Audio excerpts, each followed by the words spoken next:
Being idle and disorderly is very dangerous. It's not good. When you're idle and disorderly. Now you look at these Kenyans.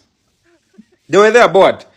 All of a sudden they decided, let us cross into Uganda and you see how it feels like to participate in the elections. Where they are busy wondering where are all these excessive voters coming from. Kumbe people are crossing the border from Kenya into Uganda to vote. You people are taking the East African community relationship so serious.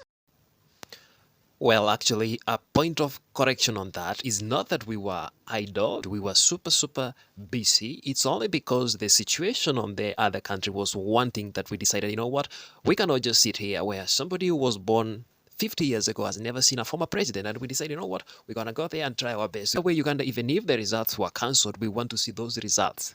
Those which were cancelled, we want to see were they the way we expected or it did not work out, so that next time we see how we will strategize on that. But it's all gone by now, and I don't think we should be talking about the past. Now let's talk about the future now. Well, here in Kenya in the year 2027, we're going to have an election. Well, I'm not saying Uganda you're supposed to cross over the border and help us in the voting, but just do what you think is the right thing to do. Just do the necessary, return the hand. We tried to help you. You also do the same thing to us.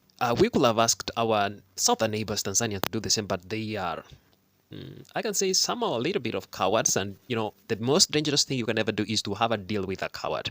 You're going to suffer terribly and it will backfire on you and it won't work out. So that's why we're asking.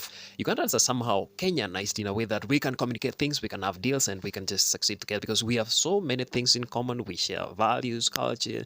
I mean, even when you're crossing from Kenya to Uganda on the border, you may not notice that you've crossed the border, maybe unless you hear the smell of roasted bananas. Because another problem that we are having on our next coming election here in Kenya, which will be held on the year 2027, is that is the same year in which one of West African countries is going to have their election.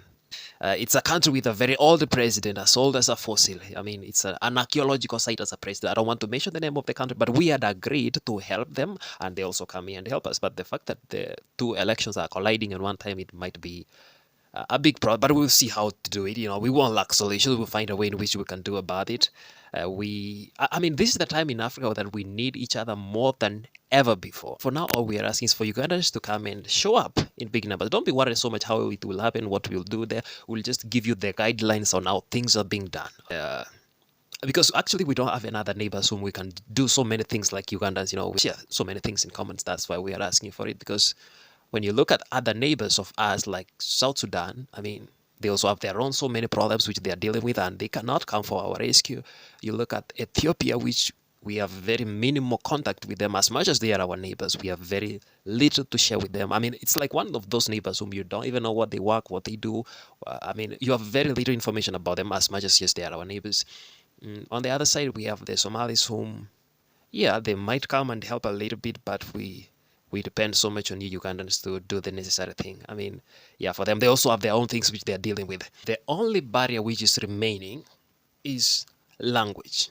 The problem is Uganda, you don't speak Swahili that much fluent in a way that you might be caught. We will give you like 2 years to learn Kiswahili, because I don't find any excuse where you will say that you are an East African community and you're not able to speak Kiswahili. I mean, that's the first language you should have learned before you even learn English. So Ugandans, you need to speak Kiswahili. Well, that's not a request. You have to, whether you like it or not, or you are eliminated from the East African community. Because if the Somalis are trying to learn it, what's your excuse? Because that one is going to help in so many things. By you knowing Swahili, we are able even to gossip other countries without them hearing what we are saying. Because, I mean, we can't even have any secrets, because when we're speaking to Ugandans, we have to use English, which is very unnecessary. We are supposed to use our East African language, which is Swahili. For Tanzanians, pretty fine, they are good at it, though they have so many vocabulary which sometimes we don't understand.